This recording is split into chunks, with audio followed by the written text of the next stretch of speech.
नमस्कार, मैं हूं शशि तुषार शर्मा। आज तक पंजाब में आपका स्वागत है। आज आपको बताएंगे कैसे फरार हुआ है अमृतपाल और अमृतपाल की फरारी से जुड़े क्या हैं नए अपडेट्स। साथ ही साथ विदेशों में खालिस्तान के समर्थकों के मचाए उत्पात पर क्या है वहां के रहने वाले भारतीयों की प्रतिक्रिया। ऑपरेशन अमृतपाल को पंजाब पुलिस और केंद्र सुरक्षा एजेंसियां अंजाम दे रही हैं। पंजाब का लॉ एंड ऑर्डर मेंटेन रहे, लिहाजा अमृतपाल और उसके समर्थकों के खिलाफ नॉन स्टॉप एक्शन जारी है। अमृतपाल तो इन सारे एक्शन से पहले ही फरार हो चुका है, लेकिन ऐसे में सवाल यह है कि क्या अमृतपाल को इस ऑपरेशन की भनक पहले ही लग गई थी।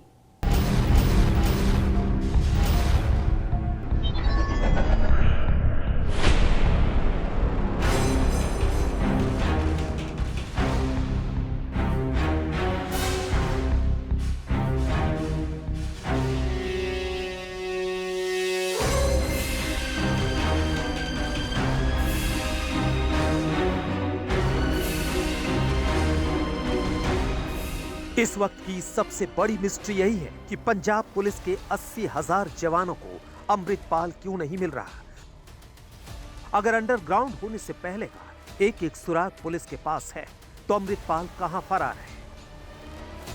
मोस्ट वांटेड अमृतपाल की लास्ट लोकेशन अगर ट्रेस हो गई, तो अमृतपाल कैसे बच निकला। जांच एजेंसियों के पास पुख्ता सुराग है कि अमृतपाल ने अपना हुलिया बदल लिया है। मतलब अमृतपाल चेहरे पर चेहरा लगाकर फरार है। तो क्या ऑपरेशन अमृतपाल में यही सबसे बड़ी चुनौती है?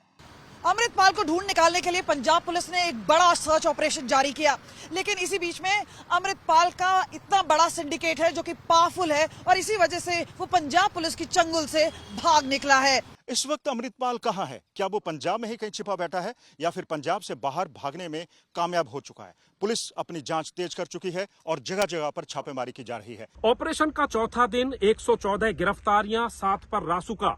अमृतपाल पंजाब पुलिस के लिए एक पहेली बन गया है, एक रहस्य बन गया है और सबसे बड़ा सवाल ये खड़ा होता है कि कानून के लंबे हाथ अमृतपाल के गिरेवा तक कब पहुंचेंगे।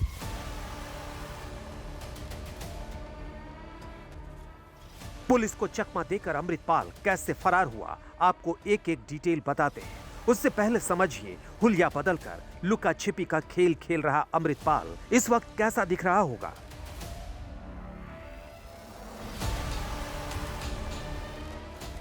दरअसल पुलिस ने अमृतपाल की मर्सिडीज कार बरामद कर ली है। कार में अमृतपाल के कपड़े मिले हैं। मुमकिन है अमृतपाल ने पुलिस को चकमा देने के लिए अपना लुक बदल लिया हो। अगर मोस्ट वांटेड अमृतपाल ने अपना लुक बदला तो कैसे दिख रहा होगा, आपको दिखाते हैं। यह तस्वीर फरार होने से पहले की है। अमृतपाल के चेहरे पर दाढ़ी और सिर पर पगड़ी है। अगर लुक नहीं बदला तो ऐसा दिख रहा होगा अमृतपाल।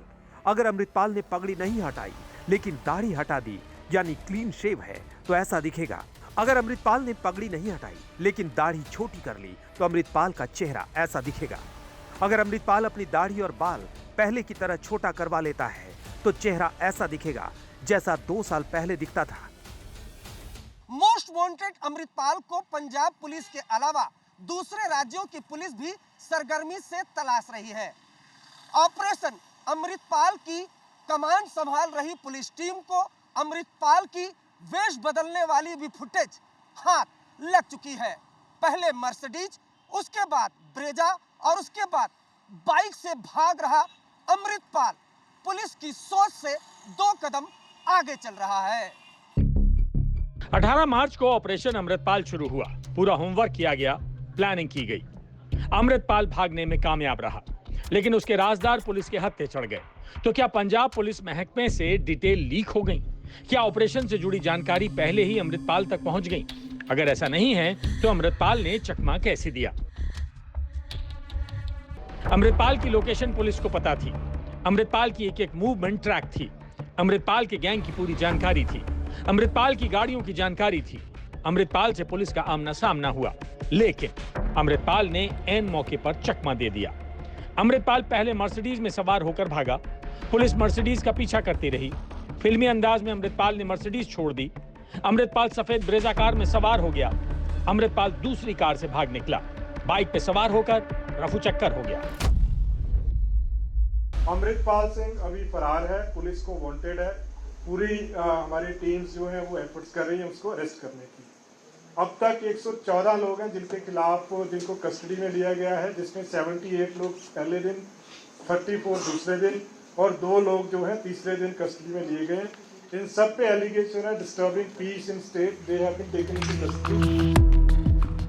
इस वक्त अमृतपाल को लेकर बड़ा सर्च ऑपरेशन जारी है।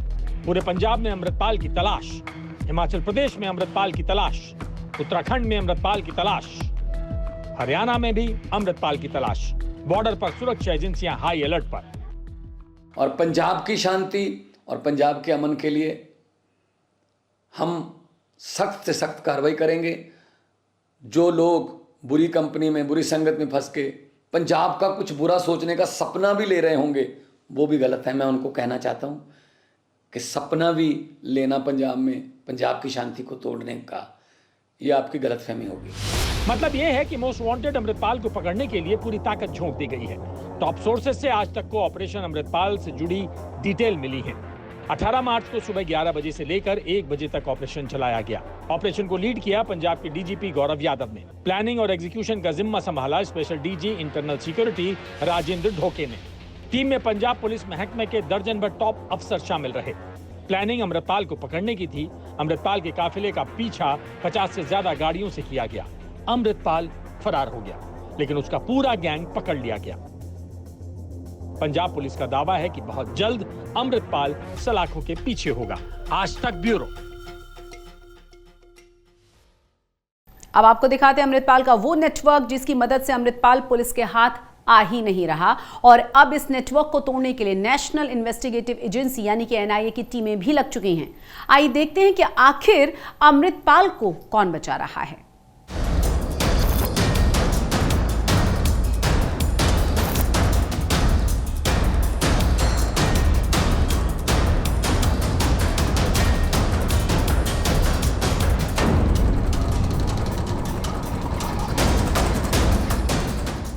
पचास 362 वर्ग किलोमीटर में फैले पंजाब में घुसते ही अगर आपको कुछ नजर आएगा तो चप्पे चप्पे पर तैनात पुलिस और खालिस्तानी समर्थक अमृतपाल की चर्चा।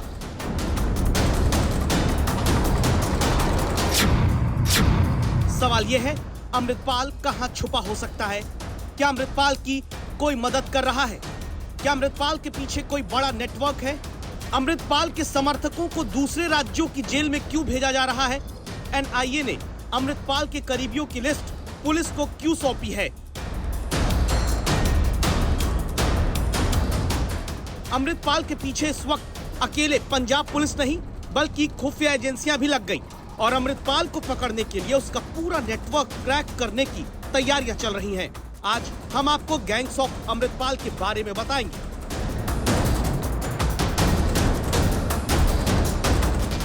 उससे पहले आपको अमृतपाल सिंह पर कार्रवाई को लेकर पंजाब और हरियाणा हाईकोर्ट ने जो कहा वो जानना जरूरी है। आज अमृतपाल पर हाईकोर्ट में सुनवाई हुई। केस की सुनवाई के दौरान बेंच ने 5 बड़ी बातें कही।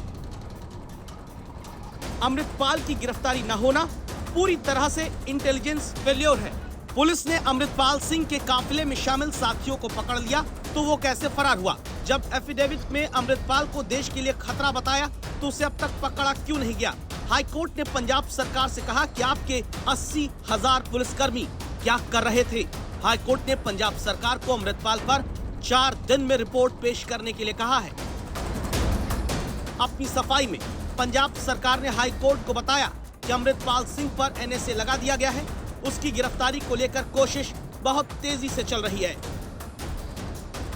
माननीय जज साहब ने भी बोला है भी जो इतना बड़ा ऑपरेशन था, इतने ज्यादा पुलिस वाले उसमें इन्वॉल्व थे, ये पॉसिबल नहीं हो सकता भी भाई अमृतपाल सिंह के जो बाकी साथी सारे हैं। एडवोकेट जनरल साहब ने भी कहा भी बाकी जो साथी सारे हैं वो गिरफ्तार हो जाएं और भाई अमृतपाल सिंह ना हो। जज साहब ने कहा ये पॉसिबल नहीं हो सकता। और एडवोकेट जनरल साहब ने ये भी कहा भी इसमें कोई भी फायरिंग नहीं की गई, सभी को बिना किसी फायरिंग किए गए उन्होंने पकड़ लिया गया है। मतलब कि किसी ने कोई विरोध नहीं थी किया।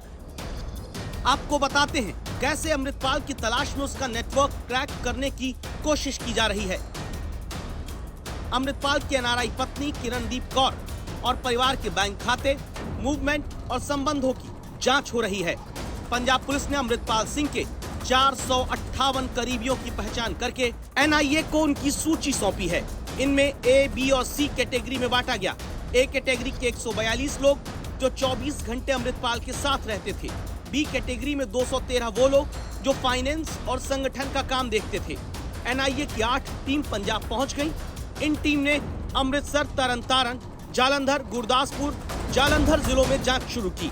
अमृतपाल सिंह को हैशटैग करने वाले हर सोशल मीडिया अकाउंट पर नजर रखी जा रही है। अब तक अमृतपाल के जितने भी करीबियों को गिरफ्तार किया गया, उन्हें पंजाब से बाहर की जेल में शिफ्ट किया जा रहा है। अब तक 116 लोग अरेस्ट हुए। एनआईए और पंजाब पुलिस ने मिलकर देश की 13 जेलों को आइडेंटिफाई किया जो पंजाब से सैकड़ों किलोमीटर दूर हैं। इनमें अधिकतर जेलें देश के दक्षिणी हिस्से में हैं। ऐसा इसलिए किया जा रहा है ताकि पंजाब का माहौल तनावपूर्ण न हो और अमृतपाल सिंह के नेटवर्क को पूरी तरह तोड़ा जा सके। वहीं गृह मंत्रालय अमृतपाल के देश में फैले नेटवर्क पर एक साथ धावा बोलने की तैयारी में है। अमृतपाल के समर्थक 9 राज्यों में हैं, इसीलिए इन राज्यों की पुलिस को अलर्ट पर रखा गया। मोबाइल लोकेशन समर्थकों की ट्रेस की जा रही है। अमृतपाल से जुड़े ऑपरेशन को अंजाम केंद्रीय गृह मंत्रालय और पंजाब सरकार मिलकर दे रहे हैं और यही वजह है कि अब तक जितने भी गंभीर आरोपी पकड़े गए हैं उन पर एनएसए लगाकर उनको पंजाब से कई सौ किलोमीटर दूर डिब्रूगढ़ आसाम की जेल में भेजा गया है। दरअसल इसके पीछे सोची समझी रणनीति ये है कि अन्य कैदियों के साथ पंजाब के ये आरोपी मिलकर किसी बड़ी साजिश को अंजाम ना दे दें। केंद्र और पंजाब सरकार अमृतपाल सिंह के खिलाफ चलाए गए अभियान के दौरान सोशल मीडिया पर भी बढ़ती गतिविधियों पर नजर रखे हुए है। भारत की खुफिया एजेंसियों के इनपुट के अनुसार 15 से 19 मार्च के बीच पूरे विश्व में 2559 ट्विटर अकाउंट खोले गए जो पंजाब में हेट स्पीच को बढ़ावा दे रहे हैं, जिनमें से अधिकतर कनाडा, अमेरिका, ब्रिटेन, दुबई और पंजाब के कुछ इलाकों में खोले गए। इतना ही नहीं, पुलिस कार्रवाई से एक दिन पहले 17 मार्च को अमृतपाल को सपोर्ट करने वाले 820 ट्विटर अकाउंट अचानक बनाए गए। यानी अमृतपाल की घेराबंदी तगड़ी कर दी गई ताकि अमृतपाल सिंह किसी भी कीमत पर बचकर भाग ना पाए। सत्येंद्र चौहान के साथ अरविंद ओझा, जालंधर, आज तक। खालिस्तानी समर्थक अमृतपाल की धरपकड़ के लिए पंजाब में जिस तरह से ताबड़तोड़ एक्शन और सख्ती बरती जा रही है, उस पर सियासत भी शुरू हुई है। श्री अकाल तख्त साहिब के जत्थेदार ज्ञानी हरप्रीत सिंह के मुताबिक सरकार बेवजह लोगों को परेशान कर रही है और 30 साल पहले जैसे हालात बनाए जा रहे हैं। वहीं खालिस्तान की हिमायत करने वाले संगरूर से सांसद सिमरजीत सिंह मान की पार्टी शिरोमणि अकाली दल अमृतसर द्वारा सरकार के एक्शन को गलत ठहराया जा रहा है। इस मामले में शिरोमणि अकाली दल अमृतसर के नेताओं ने डीसी को एक ज्ञापन भी सौंप दिया है। सरकारां ਵੱਲੋਂ बेवजह ही एक दहशत का माहौल जिहड़ा क्रिएट किया जा रहा है। सरकारी तंत्र जिहड़ा है वो किते ना किते बहुत ही ज़्यादा पैनिक क्रिएट कर रहा है। इंटरनेट बंद किया हुआ है जिहदे नाल कई किस्म दीयां जिहड़ियां अफवाहां जिहड़ियां ने जां चर्चावां जिहड़ियां ने वो लोकां दे अंदर घर कर रही हैं। जानकारी किसी को मिल नहीं रही है। पंजाब नूं अनस्टेबल करन दा यतन हो रहा है। 1984 ਦੇ ਵਿੱਚ ਕਾਂਗਰਸ ਨੇ, ਭਾਜਪਾ ਨੇ, ਆਰਐਸਐਸ ਨੇ ਰਲ ਕੇ ਸਾਡਾ ਅਕਾਲ ਤਖ਼ਤ ਢਾਇਆ ਸੀ। ਉਸ ਵੇਲੇ ਵੀ ਸੰਤ ਜਰਨੈਲ ਸਿੰਘ ਤੇ ਨਜਾਇਜ਼ ਇਲਜ਼ਾਮ ਲੱਗੇ ਸੀ। ਉਹ ਧਰਮ ਯੁੱਧ ਮੋਰਚੇ ਦਾ ਮਤਲਬੀ ਧਰਮ ਦੀ ਗੱਲ ਕਰਨੀ ਜੋ ਸਾਨੂੰ ਕਲਗੀਧਰ ਪਾਤਸ਼ਾਹ ਨੇ ਪਿੱਛੋਂ ਹੁਕਮ ਕੀਤਾ। ਉਹ ਵੀ ਅੰਮ੍ਰਿਤ ਛਕਾਉਂਦਾ ਸੀ, ਕਥਾ ਕਰਦਾ ਸੀ। ਉਹਨਾਂ ਤੇ ਵੀ ਐਲੀਗੇਸ਼ਨ ਲਾ ਕੇ ਤੋਪ ਟੈਂਕਾਂ ਦੇ ਨਾਲ ਉਹ ਅਕਾਲ ਤਖ਼ਤ ਢਾਇਆ। ਅੱਜ ਆਰਐਸਐਸ ਤੇ ਭਾਜਪਾ ਤੇ ਭਗਤ ਮਾਨ ਦੀ ਸਰਕਾਰ ਪੰਜਾਬ ਦੀ ਰਲ ਕੇ ਉਹੋ ਹੀ ਮਾਹੌਲ ਬਣਾ ਰਹੇ ਨੇ ਸਿੱਖਾਂ ਦੇ ਉੱਤੇ ਕਿ ਇਹ ਪੰਜਾਬ ਨੂੰ ਲੰਬੂ ਲਾਉਣ ਵਾਸਤੇ ਭਗਤ ਮਾਨ ਆਪ ਖੁਦ ਸੈਂਟਰ ਦੇ ਕੋਲੋਂ ਕੰਪਨੀਆਂ ਲੈ ਕੇ ਤੇ ਸਿੱਖਾਂ ਦੇ ਉੱਤੇ ਹਮਲਾ ਕਰਾਇਆ। ਇਹਦਾ ਫਰਜ਼ ਨਹੀਂ ਸੀ ਬਣਦਾ। ਇਹਨੂੰ ਬਹੁਤ ਲੋਕਾਂ ਨੇ ਬਹੁਤ ਮੱਤ ਦਿੱਤੀ ਸੀ। लंदन में भारतीय दूतावास पर खालिस्तानी समर्थकों के द्वारा मचाए गए उत्पात के बाद अब लंदन में रहने वाले भारतीयों ने खालिस्तानी समर्थकों को जवाब देने के लिए दूतावास के बाहर इकट्ठा होकर हिंदुस्तान का दम दिखाया है। इस दौरान भारतीय रंग बिरंगी वेशभूषाओं में जय हिंदी का नारा लगाते हुए नजर आए। लंदन से देखिए आज तक संवाददाता लवीना टंडन की यह खास। भारत की शक्ति है के लोग, चाहे भारत में रहे या भारत से बाहर, आप यहाँ पे पूरी तरह से प्यार और शक्ति का प्रदर्शन किया गया। हम लोगों से एक एक लाइन पूछेंगे कि क्या है उनका भाव और क्या एकजुटता उनको कैसी लगी। खूब आपने मजे किए यहाँ। I love India and I'll do anything, culture, food, everything. I believe in it, everything. जय हिंद। जय हिंद, बहुत धन्यवाद। आप ये अटैक हुआ और उसके बाद यहाँ आप लोग पहुँचे, क्या आपकी मंशा थी इसके पीछे?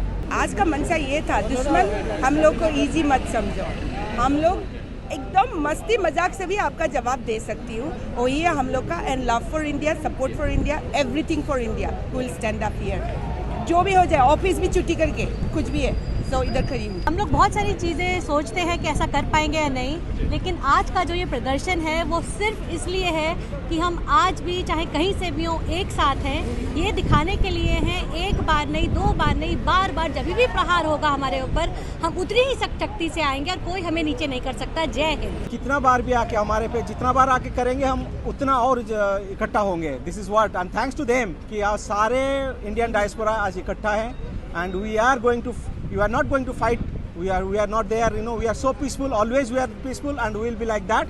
आप जितना भी हमारे पे हमला करेंगे हम उतना स्ट्रांग होके आएंगे। जय हिंद, जय भारत। मैं सिर्फ एक ही बात कहना चाहता हूँ कि कल आपने एक झंडा उतारा तो आज 1000 झंडे यहाँ पे खड़े हो गए, तो शायद फ्यूचर में आप एक और झंडा उतारेंगे और हम यहाँ हजारों झंडे लेके आ जाएंगे। यहाँ इकट्ठा होकर, एकजुट होकर अपनी आवाज़ उठाएंगे, लेकिन आवाज़ भी कुछ इस तरह कि बाकी दुनिया के लोगों को भी इसमें शामिल कर ले। यहाँ पे पुलिस ऑफिसर्स ने भी ज्वाइन किया और शामिल हुए। यहाँ पे उन्होंने उनके साथ जोश और खरोश से नाच भी किया। आज तक।